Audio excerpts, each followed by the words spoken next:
Sou uma sendo várias, pois sou formada de sonhos que envolvem meus pensamentos. Formada também de movimentos que me levam além, até onde eu não gostaria de ir às vezes, ou que me conduzem aos desejos mais profundos. Sou uma e sou várias. Meu nome é Nancy Nogueira, tenho 56 anos, moro aqui em Patinga, no Cariru, e sou professora, contadora de histórias, palhaça, dançarina cigana. Sou mãe da Paula e do Marcos, avó da Luana e da Bianca. Nasci em Patinga, fui criada no Cariru e a lembrança que eu tenho mais gostosa das brincadeiras na rua, brincadeiras de infância. Estudei no Toyota, depois fui professora lá. Depois do Toyota eu fui para o Colégio São Francisco estudar até o ensino médio, depois eu fui professora lá também. Então eu tenho muito orgulho de ver assim, tanto na minha infância quanto na fase adulta, como que as histórias se repetem e as pessoas que eu conheço, né, que agora tem vários ex-alunos por aí e seus pais também, são todos muito próximos. E aqui nós temos várias histórias, né, ali no Cariru mesmo, a estação Pedra Mole era o lugar que a gente brincava mais, que agora é tombada pelo Patrimônio Histórico de Patinga. E a gente fazia cabaninha, a gente fazia trilha no mato, né? E essas brincadeiras até a hora que a mãe chamava para ir para casa, porque no outro dia tinha estudo. Então, desde nova, eu queria ser artista, né? Porque na escola, lá no Almirante Toyota, da escola estadual, eu já participava dos auditórios, né, com apresentações, então eu não tinha vergonha de fazer nada disso, né? Às vezes a gente até esquecia texto, esquecia o poema, se eu queria ir, enrolava e continuava, que era o que eu gostava muito. Depois fui para o Colégio São Francisco Xavier, entrei para um grupo de teatro chamado Quebra-Cabeça e continuei. Então a gente trilha essa história desde o início. E professora, por que professora? Minha mãe era professora, né? 2 irmãs foram professoras. E a minha mãe sugeriu que eu fizesse o magistério para continuar sendo. Mas é uma paixão, né? Lidar com a educação, principalmente no incentivo à leitura. Que eu tenho muito orgulho de ter alunos que começaram a ler assiduamente com o meu incentivo. Eu falo que ser professora é a melhor profissão que existe. Porque você encontra com os alunos em qualquer lugar, em qualquer momento, e eles falam, professora, que saudade, que bom de ver, né? Então, o começo sempre é difícil, né? Eu fiz magistério, comecei com 16 anos, depois eu fiz estudos adicionais de pré-escola, então eu comecei com crianças de 5 anos, trabalhei com eles, depois foi para 6 anos, depois todas as séries, todas, de 5 anos até faculdade, que eu dei aula também, eu trabalhei com português e também com arte, que foi uma fase da vida também que eu trabalhei com alunos de 11 anos e alunos de 16 anos. E foi uma experiência fantástica para mim. Todas as experiências que eu vivi foram fantásticas. O professor realmente tem muitos desafios. Tem que estudar muito, né? Eu fiz 2 pós-graduações na área. E além de estudar muito, você tem que dedicar todo o seu tempo para tanto dentro da escola quanto fora da escola em casa. Como professor de português, eu trabalhava com redação, com produção de texto, então tinha que corrigir as provas, tinha que corrigir. Acho que o mais chato é a parte burocrática, porque o dia a dia com o aluno é muito prazeroso, Existem alunos que são desafiadores? Existem, mas faz parte da nossa rotina, né? Mas é muito bom quando a gente sabe que deixa marcas na vida de cada criança. Nenhum professor se forma professor e começa a trabalhar ambicionando dinheiro, ambicionando o lado econômico. Nenhum. Não tem como você entrar para o magistério, para essa vida, se não tiver paixão pelo que faz. Senão você vai fazer mal feito, né? Você está diante de uma turma de 40 alunos, por exemplo, você tem que se dedicar. E tem que ter carisma, e tem que ter empatia, porque eu já recebi alunos com muita dificuldade, né, que olhavam no meu olho e pediam ajuda, e a gente tem mesmo que sentir que o outro precisa da gente. Ser professor não tem como você ficar parado, como se nada estivesse na sua frente. Tem um ser humano ali, você tem que se dedicar a ele, fazer o possível e estudar, se informar para ver como passar o conteúdo da melhor forma. E professor também é psicólogo, né? Desculpa os psicólogos, mas a gente está lá tanto com o aluno quanto com a família dele. Então já teve várias vezes os pais chegarem a mim e falarem: professor, o que eu faço com meu filho? Eu não sei o que fazer com ele. E não era sobre a escola, não, era sobre casa mesmo, sobre educação. E eu lia muito, lia dos livros sobre educação de filhos, sobre educação de adolescentes, para poder ajudar a família nisso. E eu acho que nós temos um papel primordial na educação, tanto na informação quanto na educação de formação das crianças e dos adolescentes aqui para nós. A educação forma e transforma as pessoas e eu tenho orgulho também de ter os alunos, como eu já disse, que trilharam vários caminhos. Tem uns que são médicos, tem uns que são advogados, tem uns que são artesãos, tem outros que são bailarinos, tem outros que são cineastas, e eu tenho orgulho de todos, porque eles fazem o que fazem com carinho, com amor e com alegria, que eu acho que é mais importante. Então, teve uma novela uma vez em que um pai, a cada filho que saía de casa para poder estudar em outra cidade, ele falava assim: quanto mais você estuda, mais livre você é. Por que mais livre? Né? Você pode escolher aquilo que você faz. Ninguém vai impor um trabalho porque você não tem formação. Né? Então, estudar é abrir a mente, abrir caminhos. Quanto mais você se informa, menos você é passado para trás, menos você é ludibriado. Você não fica acreditando em tudo que falam para você. Então, se alguém fala alguma coisa, você vai pesquisar, você vai se informar, porque a informação é diferente da opinião. Eu falava muito com os meus alunos. Uma coisa é a opinião, que o outro te fala e você repete. Outra coisa é informação, são dados, são verdadeiros, né? Dados verdadeiros. Você vai atrás da informação. Então, só aquele que lê muito, que estuda muito, é que procura saber a verdade, a informação. Eu sempre gostei de escrever histórias, escrever poemas. Então, escrevendo, guardava lá no computador, arquivava e deixava. Sempre que via uma ideia, minha mãe contava uma história, eu transformava em crônica, me vinha uma saudade de alguém, aí eu escrevia uma poesia. E assim foi. Em 2012, eu perdi uma irmã para o câncer. E isso me deixou muito abalada. Eu entrei em depressão. E uma das coisas que a terapeuta falava comigo é assim: olha, você não pode se abater assim, totalmente por isso. É lógico que o luto existe, mas você é uma pessoa cheia de alegria, cheia de energia e gosta de espalhar isso através da arte e da escrita. Então, que tal se você fizesse as coisas em homenagem a ela, em homenagem a Daisy? E aquilo foi assim, sabe, um clique que me deu. E ela sempre foi, essa minha irmã sempre foi muito inspiradora para mim, sempre me alavancava para qualquer coisa que eu queria, qualquer sonho que eu queria realizar. Então aí surgiu o primeiro livro. Eu fiz uma coletânea do que tinha lá no meu computador, e aí transformei no primeiro livro, que é Sonhos ao Mar, que são várias crônicas e poemas. Logo depois que eu aposentei, que eu trabalhei os 25 anos, achei que seria melhor aposentar por tempo de serviço. Meu pai estava precisando da minha ajuda também, meu pai teve AVC e ficou acamado. E eu achei melhor, né, já que eu poderia aposentar, na época eu podia, né, agora não pode mais não. Então, eu me dediquei a ele e aposentei.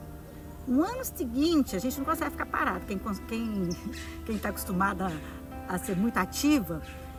No ano seguinte eu fiz um curso de palhaçaria, de contação de história e de teatro. Então, o 2015 foi todo assim.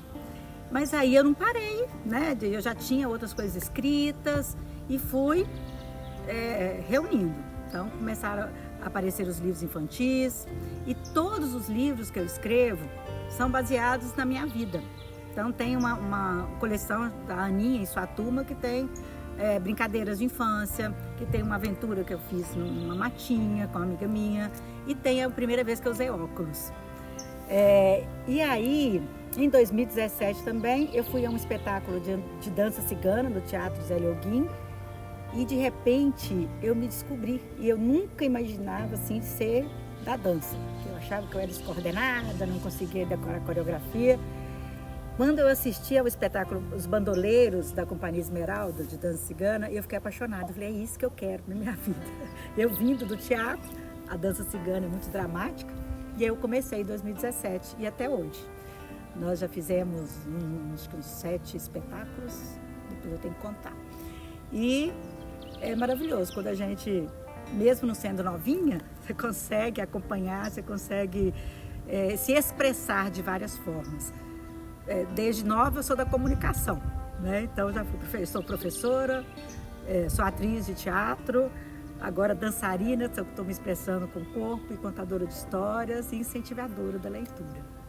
Eu descobri a palhaçaria na primeira oficina que eu fiz em 2015 e foi espetacular. Eu falo que todos tinham que fazer oficina de palhaçaria. E uma coisa que o oficineiro falou foi que o palhaço não é um personagem.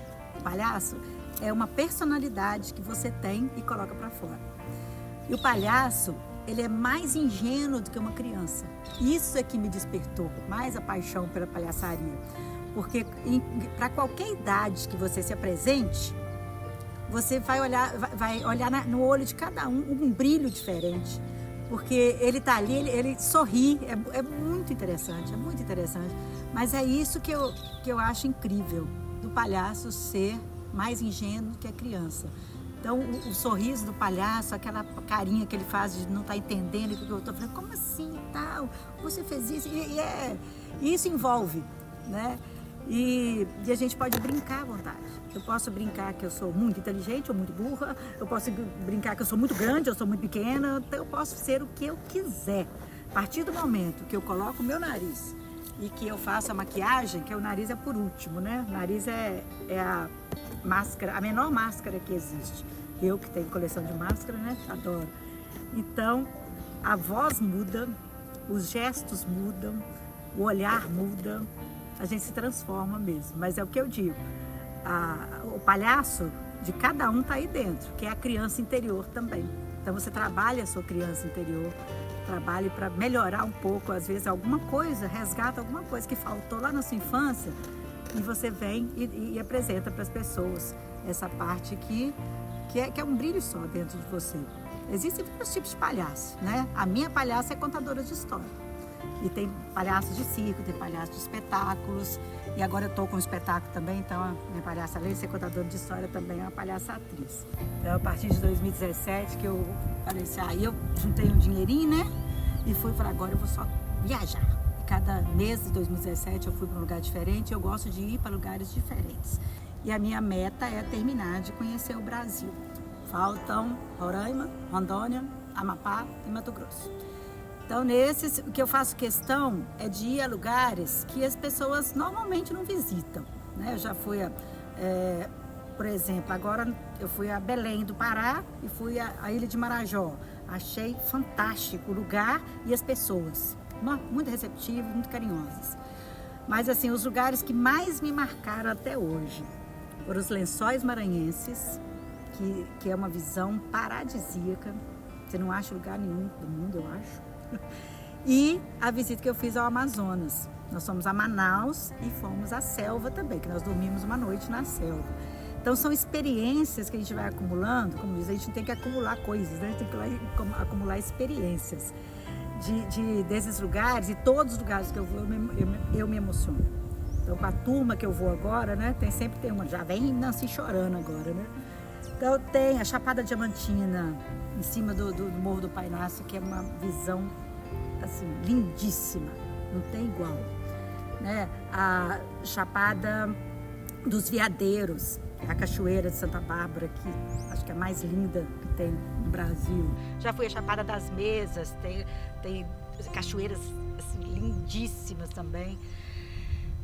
Fui a Bonito agora esse ano, também é outra experiência. Jalapão ano passado, a gente ficar sobre os fervedouros, foi minha experiência única. Então, assim, Eu acho que o nosso país tem lugares tão lindos, tão maravilhosos.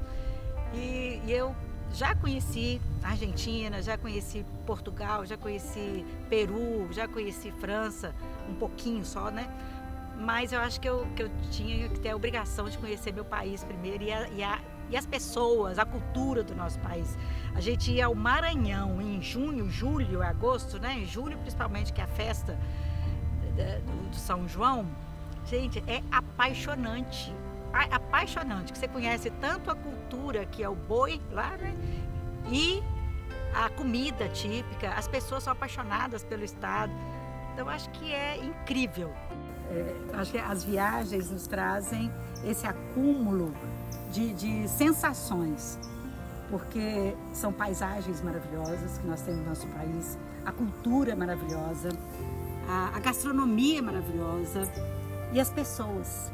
Como que a gente é bem recebido nos lugares. Eu fiquei encantada agora na Ilha de Marajó. As pessoas param para conversar com você, qualquer informação que você pede, eles param, olham nos seus olhos, cumprimentam e agradecem por você ter perguntado as coisas para ele. Eu dancei o carimbó, quer dizer, eu fui lá para conhecer a arte, a cultura, e o povo é muito receptivo, sabe? Então eu acho que quanto mais a gente viaja pelo nosso país, mais encantado a gente fica por ele mesmo e mais a gente luta para que ele melhore de todas as formas. Então, este ano, durante o Salão do Livro, eu lancei meu mais novo livro, As Máscaras da Minha Avó. É um livro, como eu disse, como todos os outros livros meus, contam alguma coisa da minha vida. Então, é uma ficção, porém baseado em algo que já vivenciamos, né? Aqui a minha neta, Luana, eu escrevi quando ela tinha uns 10 anos, agora ela tem 13. Ela, desde que nasceu, ela olhava para a minha coleção de máscaras de parede e ficava assim: vovó, esse aqui é de onde? Esse aqui é feito de quê? Esse aqui é não sei o quê. E queria que eu contasse, né? De onde que vinha, onde que era feito e tal. E aí tive a ideia. Falei, gente, eu podia contar uma história das máscaras conversando com a Luana. E aí sim foi. Durante a pandemia que eu escrevi, e ela que é a protagonista da história. Então, por exemplo, aqui são máscaras do teatro grego. Ela perguntou por que uma tem a cara fechada e a outra está sorrindo, e as máscaras explicam para ela, né? E fala sobre o material e tudo mais. Então tem máscara indígena, tem máscaras, aqui essa é indígena, né? Então, e ela vai percorrendo toda a parede com as máscaras de Veneza, da Itália, que muitas eu ganhei e várias eu comprei, e tem uma que eu fiz. E também a participação especial do meu cachorrinho Jimmy, que faleceu durante a pandemia, aos 16 anos. Acho que a minha família, sabe? Meus filhos, minhas netas, a minha mãe agora, que meu pai já se foi, desde que a minha irmã foi, que ela me incentivava, aí minha mãe sempre me coloca para frente, para cima. E esse incentivo, né, de acreditar em mim, de acreditar que eu sou capaz, de acreditar que eu posso mais e que eu posso aprender cada dia mais, isso me incentiva e me motiva a continuar. Para mim, eu tenho um texto que chama Eu Sou Caçadora de Novidades.